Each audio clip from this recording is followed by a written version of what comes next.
Building nga gitukod sa Mactan Airport nahugno, usa patay, duha angol. Produksyon sa tubig sa MCWD nagkaminos, mga konsumidor giawhag sa pagdaginot. Si trial gipahigayon alang sa paghakot sa mga pasahero, paingon og pabalik sa Mactan inigsira sa Taytayan.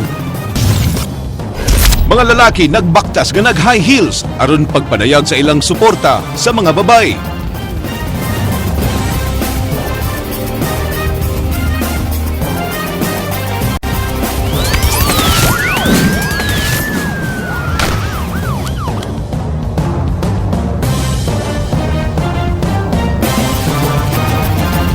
May hapon sugbog Kabisayan kapin sa 500,000 ka pesos nga kantidad sa gituuhang shabu ang nasakmit sa Minglanilla Police atol sa gihimo nila nga bypass operation sa Barangay Tunghaan. Si Felix Saligo alias Waray nakuha og 50 gramos sa gituhang shabu nga dunay market value nga 560,000. Gawa sa mga pakete sa gidiling drogas nakuha sab ang suspect og 38 caliber revolver. Matud sa kapulisan, amo gikan sa mga silingan mo'y nakaingon sa malamputong pagkasikop ni Saligo.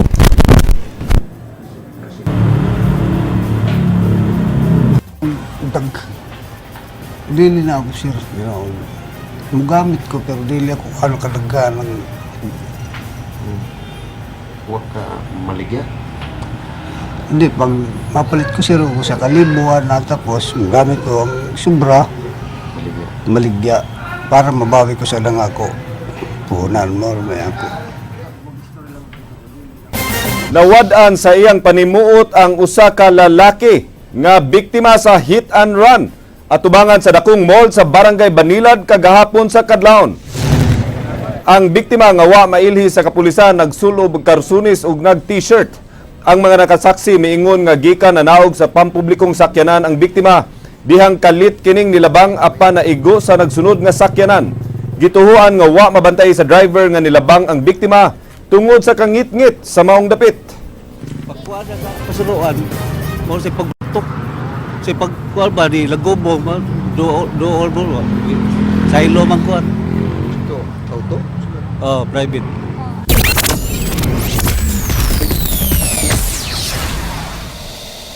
Wa pa gihapon makuha sa NPC national candidates ang 100% suporta gikan sa mga lokal nga kandidato nila sa tibok lalawigan sa Subo. Ang kumpletong detalye ni Ryan Sorote. Magpatawag pa og tigong ang mga Durano sa ikalimang distrito aron i-finalize o ipahibaw ang lineup sa mga national candidates nga ilang suportaan karong umaabot nga eleksyon. Ang campaign manager ni Po nga si Ace Durano miingon nga 90% na sa mga sakop sa NPC sa nasod ang mipaluyo sa tandem nga Po og Cheese. 10% na lang sa mga sakop sa NPC ang kinahanglan nilang ikumbinser nga mao ang mga kuwang ko. Ako na lang ibutang sa tibok nasod na ay nagpabilin ng mga 10% nga kinahanglan pa magtigstorya sa leadership. So, karon based sa decision sa partido, 90% o yun na, nagsuportar na sa decision sa partido. Malaumon gihapon si Pong nga siya mao'y paluyuhan sa mga Durano sa ikalimang distrito ug sa tibok NPC dinhi sa Sugbo. Nausap ang paglantaw ni Po sa kamahindanon sa suporta sa mga political families sa iyang kandidatura sukwahi kini sa opinyon ni LP Standard Bearer Marojas. Matid ni Po, abli siya sa pagpaluyo sa mga political families sa Sugbo kung duna kini pagsalig sa iyang katakos pagduma sa nasod. It makes a big difference if you're welcomed by a family when you go to any province. That we respect the different political families and we respect their prerogative to be able to declare where the commitment lies. Pagkakaroon, bugtong mga Espinosa sa Toledo City pa lang ang dayag nga mipaluyo ni Po. Alang sa Aksyon Bisaya, Ryan Sorote, News 5. Pamilyang Calderon sa 2nd District mireklamo nga solid Liberal Party sila kini bisan pa man sa gipakita nila nga pag-abi-abi nilang Grace Po o Cheese Escudero kinsa mibisita sa Sambuan ni adtong Sabado. Si Ryan Sorote sa kompletong detalye. Mismo si Sambuan Mayor Raymond Calderon ang miabi-abi nilang presidential aspirant Grace Poe o katandem nga si Senator Chis Escudero ato sa ilang pagbisita sa lungsod niya itong weekend. Miuban usab ang ubang mga opisyal sa lungsod sa paghangop nilang Poe o Chis. Apan giklaro ni Mayor Calderon ngang ilang gipakita agig respeto lang sa mga opisyal kinsa pulos mga senador sa nasod. Wa matud pa kini nagpasabot nga palihuan nila ang ilang kandidatura. Giklaro ni Calderon nga pabilin sila ng mga sakop sa Liberal Party ug di mahimong mutapon sa ubang grupo. Wala rin nagpasabot, Mayor, na you're supporting them. Definitely. I'm a party man of Liberal. I'm still supporting the candidates of the Liberal Party. Dugay na nga mga sakop sa Liberal Party ang mga Calderon sa ikaduhang distrito. Si Poe sa iyang bahin miingon nga igura siyang nakigtigom nilang Calderon sa ilang mga best practices sa natad sa panagat o pagpalambo sa ilang ecotourism isip kabahin sa iyang plataporma. Gani, gibisita usab ni Poe ug Escudero ang Aguinid Falls nga bot niyang ipasigarbo sa tibok nasod. It makes a big difference if you're welcomed by a family when you go to any province. That we respect the different political families and we respect their prerogative to be able to declare where the commitment lies. Alang sa Aksyon Bisaya, Ryan Sorote, News 5.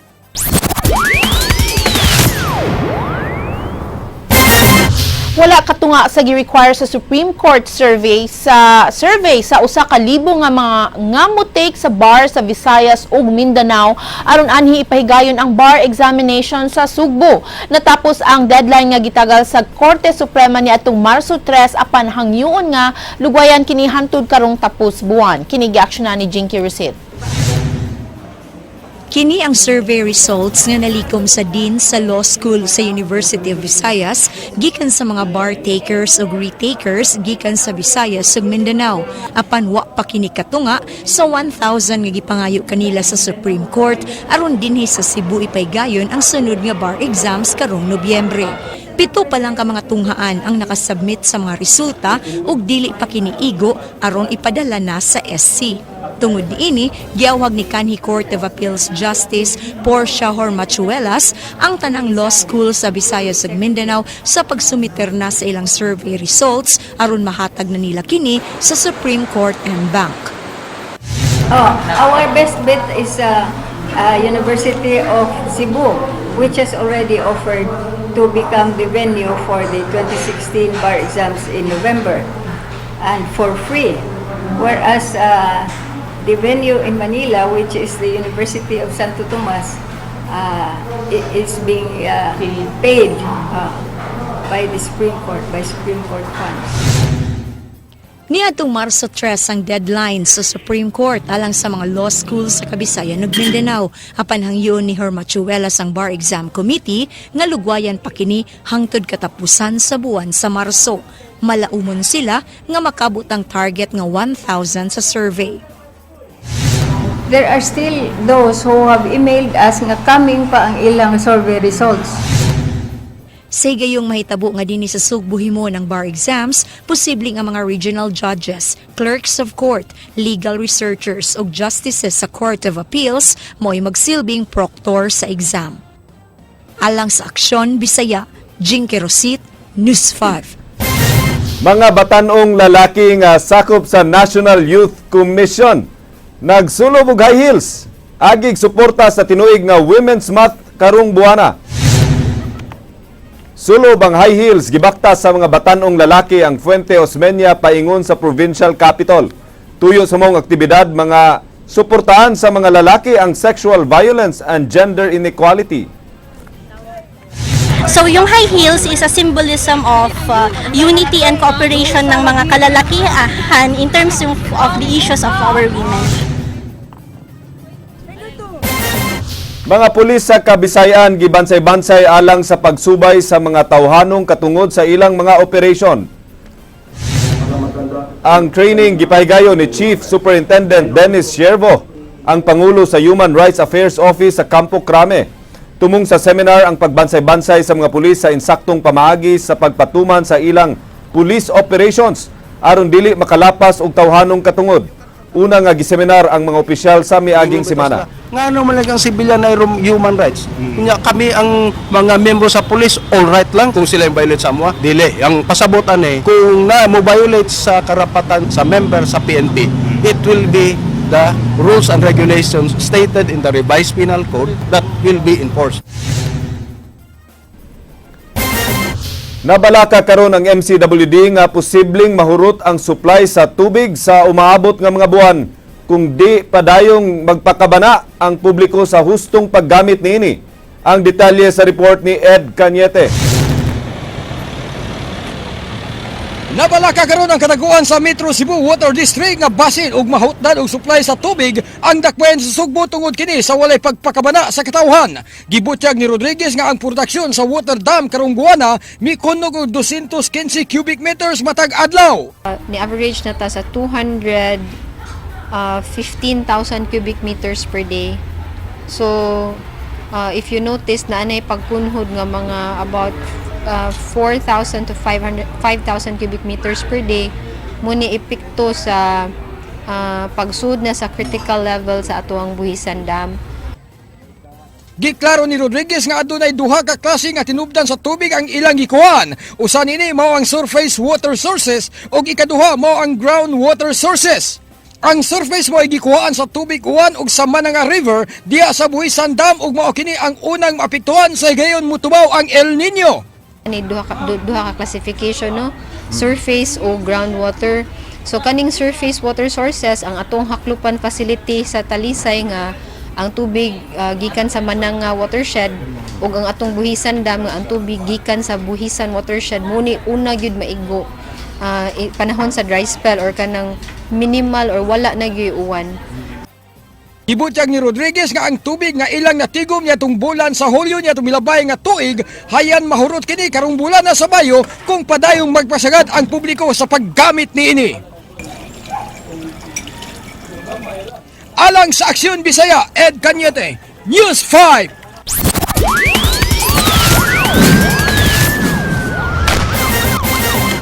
13 ka motorsiklo gipang embargo sa mga sakop sa Mambaling Police Station ug Highway Patrol Group. Kini gi-aksyon na ni Jinky Rosit. Gisakmit sa iniusang operation sa mga sakop sa Mambaling Police ug Highway Patrol ang 13 ka motorsiklo nga giprenda ngadto kang JR Camacho. Ang mga motor gikuha gikan sa gipuy-an sa Midawat ug prenda sa sitio Ponyang, Barangay Dulho Fatima, Dakbayan sa Sugbo. Duha sa mga motorsiklo napalgan nga adunay tampered nga chassis ug engine number. Gidala usab ang mga illegal nga electronic gambling machines ug gidakop ang tulo ka lalaki nga naatlan nga nagduwa. Merong isang concerned citizen na nag-complain at kasama namin yung yung Station 11 ng Cebu City Police Office at pinuntahan na namin i-check yung katotohanan ng report niya. Gidala nila mga motorsiklo aron sa sihon kung aduna ba'y mga gikarnap ni ini. Bali sa mga motor nito subject for verification at i-check natin kung yung nakaka o hindi. Kaya dadalhin namin ito sa aming opisina. Mato ni JR Camacho, manawat sila og prenda nga motorsiklo apan kadto lang adunay klaro nga mga papeles. Kung dunay makita ang kapulisan nga kinarnap nga motorsiklo, iya kining ipadala. Na may among panawat ng prenda. Pero tanawa lang ninyo na ang inyong gipangita, pwede nyo kwaon. Di man ko mo kuan na kay dili man na atong pugnan mga ni aras gawas ng uban kay wa man ko uli mo gusto ana ko kay na tagdan na ako sa una na diri nga nabawian ko nga pulis sa tag-iya. Dugang pa ni JR nga di siya mudawat og prendang motor kung dili tugma o takdo sa rehistro ni ini. Way rehistro ug dili pod ang iyang lisensya ako pod i-confer sa rehistro ug ang iyang lisensya ug na-coincide ba. So bali sir by ay mo Alang sa Aksyon Bisaya, Jinky Rosit, News 5. Usa patay samtang duha ang angol sa pagkahugno sa usa ka building nga gitukod sa sulod sa Mactan Airport. Kini gi-aksyonan ni Edwin Cañete. Usa ang kumpirmadong patay sa pagkulap sa gitukod nga building dito sa Mactan Airbase kagahapon sa Udto. Nadatugan sa steel trusses ug namatay si Benjamin Muñez, 40 anyos ug usa ka steelman. Ang amahan sa biktima nga si Bienvenido nagkanyon nga ang iyang anak nagtaod og usa ka steel truss dihang nahugno kini. Kalit lang nangatagak og nahugno ang ilang edipisyo. Magkuantag instalator og tubo kay paingon nga to sa ibabaw kay ato ning usban og brace ning kining trusses nga nahulog. Kay wa mas lay kapatungan. Kay tumoy man kayo. Karon pag tunga-tunga na pag alas 11:15 hagsak mo ng trusses unom kumo. Ni akong bata wa kalayat kay ang iyang safety belt iya maghihigot pus tubo. Kada trusses. Dili sa tubo. Pagkaabot og mga 2 indanas naabtan gi siya kay mulayat ang dato sa pagkalayat wa na naman siya kahinumdom pagtangtang atong iyang kuan oh. Matud ni Bienvenido nga posible nga maluwas og makaambak pa ang iyang anak kung wala pa kini magtaod sa iyang safety harness. Ang asawa sa biktima nga si Mary Flo Ranyula dili unta gusto nga motrabaho ang iyang bana kay Domingo apan nangyawat kini sa 40 pesos nga patong sa iyang sweldo sa pagtrabaho sa adlaw nga Domingo. Nag-istorya ako sa kanya na sabi ko, di na munay ka magtrabaho kasi linggo ngayon. Sabi ko, pahuway na munay ka. Sabi niya, sayang, sabi niya, linggo pa naman ngayon. Sabi, alas 2, uuwi naman kami. O, to sabi niya.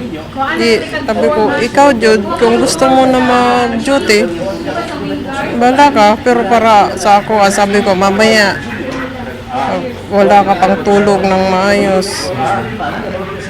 Sabi niya, duty na lang ko para sayang ng kikitain ko ngayon.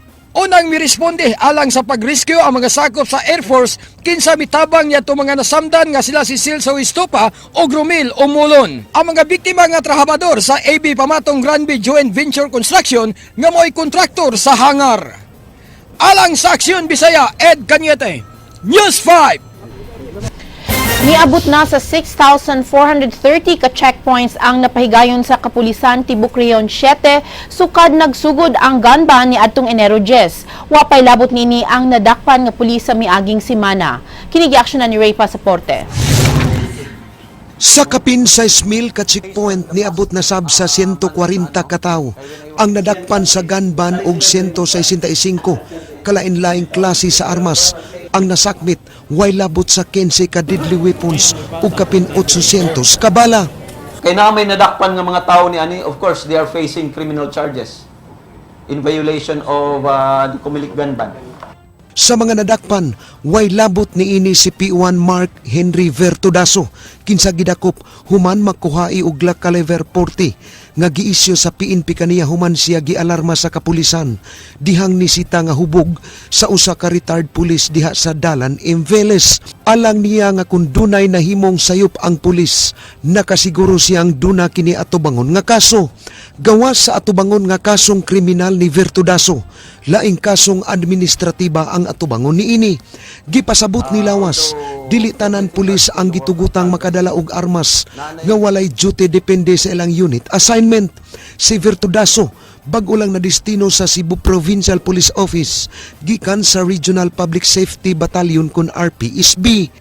Na ay mga kuan like kaning mga depende sa assignment sa police na ay mga na-assign sa intel, they can bring fire by reason of their by their kinini ang tasking. But of course tanan nga police na we have filed our exemption from the Kumilik Gun Ban. Alang sa Aksyon Bisaya, Ray Pasaporte, News 5.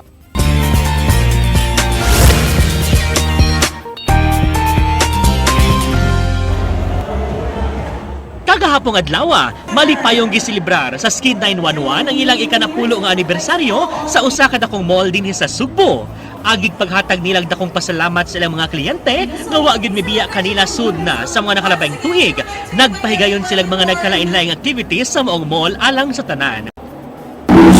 Napuno katuig nga nagpaanyag sa mga Sugboanon, napulo katuig nga naghatod og di kalibre nga serbisyo sa mga Bisaya. Atol ni ining usa ka dekada nga selebrasyon, unsa ka ilang giandam sa ilang mga kliyente. Dali og atong lilion. Atol sa maong kalihukan, adunay gimontar nga free consultation booth, massage lounge, free facial ug photo booth nga gidagsa sa kadaghanan. Gilingaw sab ang mga taong nanambong sa maong kalihukan, pinaagi sa hugyaw nga mga performances hatol sa Skin 911. Aside from making the services really affordable, top-of-the-line technology will be implemented or are being used to make sure that every client or customer of Skin 911 would really get their money's worth. Ang Skin 911 mao nag-unang facial ug slimming center sa Subo. Nagsugod kini ni atong tuig 2006 ug nagpadayon sa pag-expand matag tuig. Mas naila ang maong skincare clinic tungod sa dekalidad nga mga produkto ug serbisyo niini, affordable prices ug sa kamabi-abihon sa mga staff sa maong klinika. I promise na makatag kami mas nindot ng mga serbisyo o mga unsay mga Sa pagkakaroon, aduna nay unom ka branches ang Skin 911 ug anaa kini mahimutang sa Banilad, Mandawi City, APM Mall, Hacosalem, Lahog ug Iscario.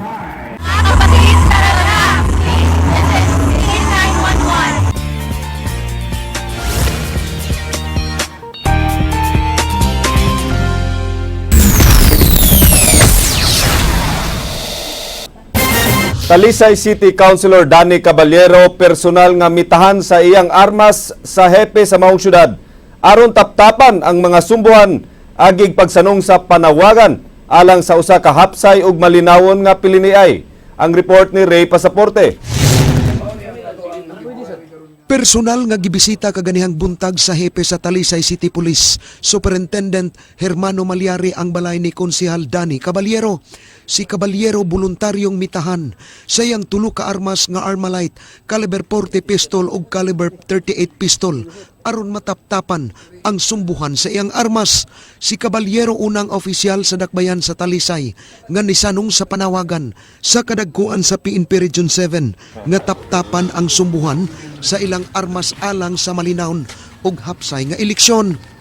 Sa akong bahin agig suporta sa panawagan sa PRO 7 nga kinalan katong mga kandidato nga mga license holder, firearms license holder, so kinahanglan nga mo patid gud silang armas para makabaton ta og ganabitong safety ug malinawon nga eleksyon. Naay mga firearm, mga license firearm nga gi-encourage nga magpa-tape sa muzzle. So mao ni atong gihimo karon si Konsehal Danny ning support atong lakang sa PNP nya siya na siya mga license firearm. So motong ning apil siya na nga activity sa PNP. Kumplito sa mga dokumento ang tulo ka armas ni Caballero. Ang konsehal ni pasabot ang tulo niya ka armas. Dugay na niya napalit og napalisensyahan. Human usab siya nahimong sakop sa sports shooter enthusiast.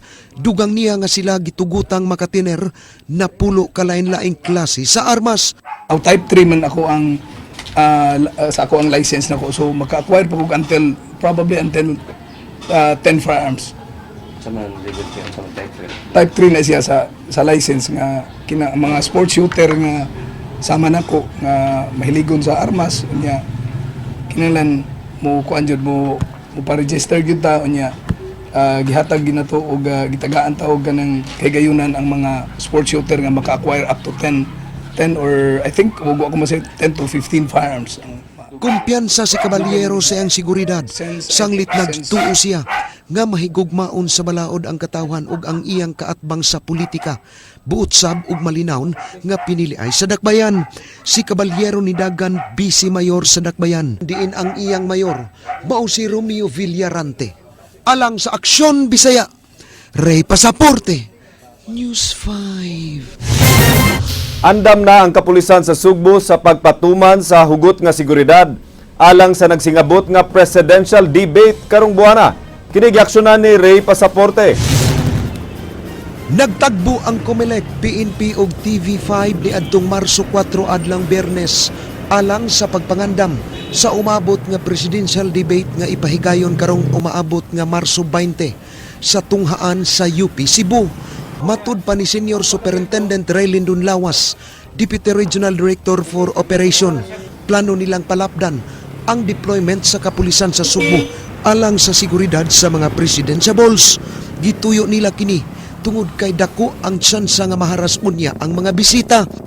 Although everything are still work on progress, nanay gi-designate na gyud nga holding area, tagsa-tagsa nga holding area for every presidentiable prior to the actual debate which will start at 5 o'clock sa hapon hangtod sa alas 7.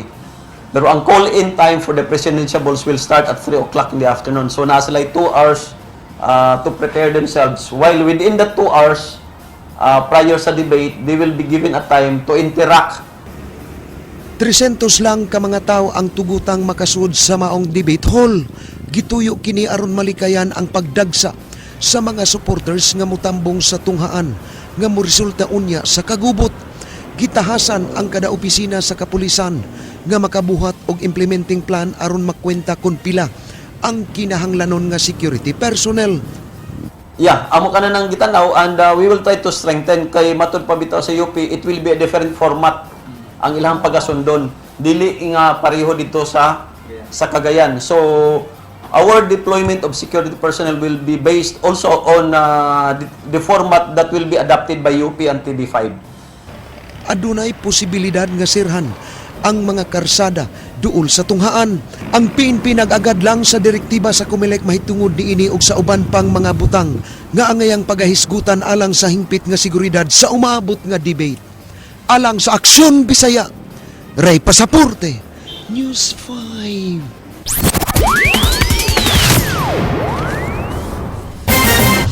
Mga sakyanan sa dagat nga mobiyahe sa dakbayan sa Subo ug Upon mihangyo nga tugutan sa paspas nga pagpadagan sulod sa Mactan Channel. Gipahigayon ang sea trial alang sa paghakot sa mga pasahero nga maapektuhan sa pagsira sa giayo nga taytayan. Kini giaksyonan ni Ryan Sorote. Nag-sea trial ang Ocean Jet 11 alang sa plano nga pag-abli ug bagong ruta paingon sa dakbayan sa Lapu-Lapu. Tumong sa proyekto nga makatabang sa pag-alibyo sa mamugna unya nga traffic sa pag-ayo sa First Mactan Bridge karong Abril. Manukad sa Pier 1 sa dakbayan sa Sugbo ang fast craft sa Ocean Jet ug mudunggo sa Anton's Wharf sa Barangay Ibo sa dakbayan sa Lapu-Lapu. Laro sa Ocean Jet nga mapalambo ang pagbiyahe sa mga sumasakay gikan sa dakbayan sa Sugbo paingon sa Upon. Ang mamugna na trapiko niya sa pagsira sa First Mactan Bridge mo ay rason nga nung nag-dry run ang Ocean Jet uban sa bang mahensya sa gobyerno aron nila makita kung maminusan ba nilang ilang travel time ngadto sa 30 minutes. Apan ang problema, dunay speed limit ang kadagatan sa Mactan. Pagkakaroon, adunay speed limit nga 3 knots ang pagpadagan sa sakyanan sa dagat gikan sa pier ngadto sa may Cebu Yacht Club nga adunay distansya nga dul-an 9 kilometers. Ang 3 knots adunay equivalent speed nga 5.5 kilometers per hour kundulan sa 2 ka oras nga pagbiyahe. Ilang target nga dili makaabot og 30 minutos ang pagbiyahe. Gihangyo sa Ocean Jet ang Coast Guard nga tugutan sila paglawig og 10 knots aron maapas ang target nga travel time. Sa sea trial kaganiha, kuwangan ra ang 10 knots ug gisuwayan nila pagpadagan og 12.5 knots.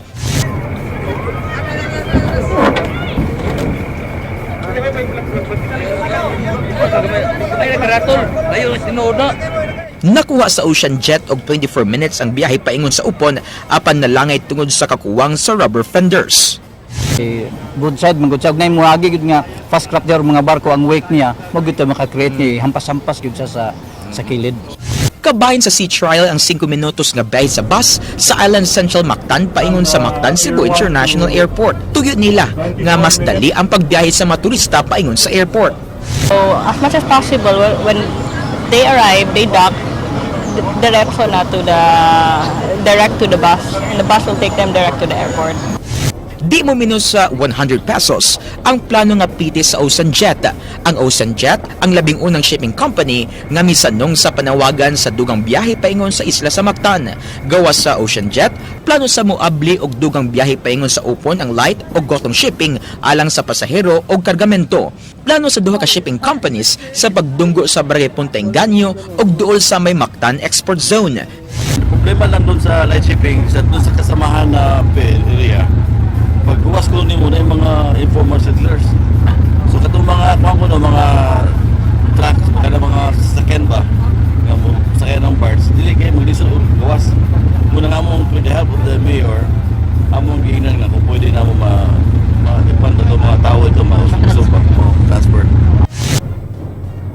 Sa karon, padayon pa nga gi-construct ang Anton's Wharf nga usa lang sa mga dungguanan sa mga barko gikan sa dakbayan sa Sugbo.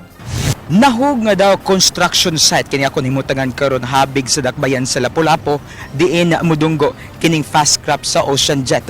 Apan na ang gikabalakan karon sa uban mao kun igo na ba kining ilang gihimo karon nga dungguanan nga daw wa pay klaro. Alang sa Action Bisaya, Ryan Sorote, News 5.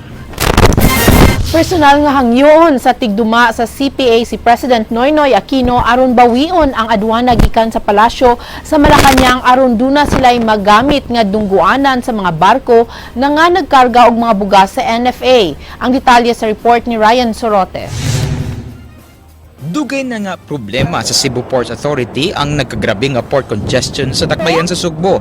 Labing uwahing natanggong karon ang pag-deliver sa mga bugas sa National Food Authority alang sa lalawigan. Ubay-ubay nga mga barko ang nagkarga sa tonelada nga mga NFA rice nga hangtod karon wa pa makadunggo sa Sugbo tungod sa port congestion.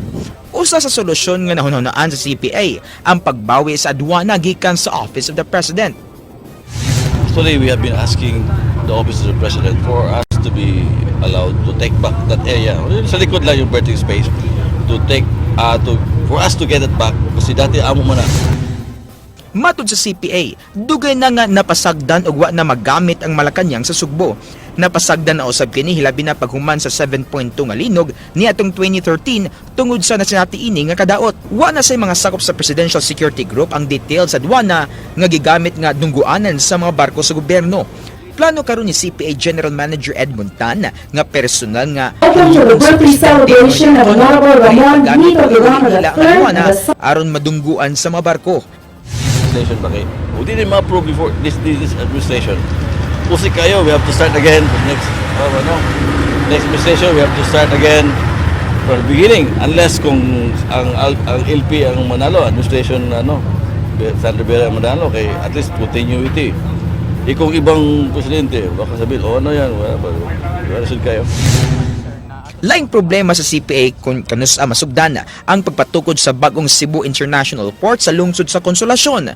Gikadlukan ni Tan nga mas malangay o di na gud mahinayon ang bagong CIP kundi kini masugdan sa di pa mahuman ang administrasyon ni Pinoy. Alang sa Action Bisaya, Ryan Sorote, News 5. Maukad to ang mga balita sa Aksyon Bisaya. Ako si Glenn Soco. Mga balita nga pundasyon sa ligdong opinyon o konkretong solusyon. Ako si Georgia Herrera. Bisan asa, bisan kanusa. Kapatid. Kay di lang kutob sa balita. Aksyon!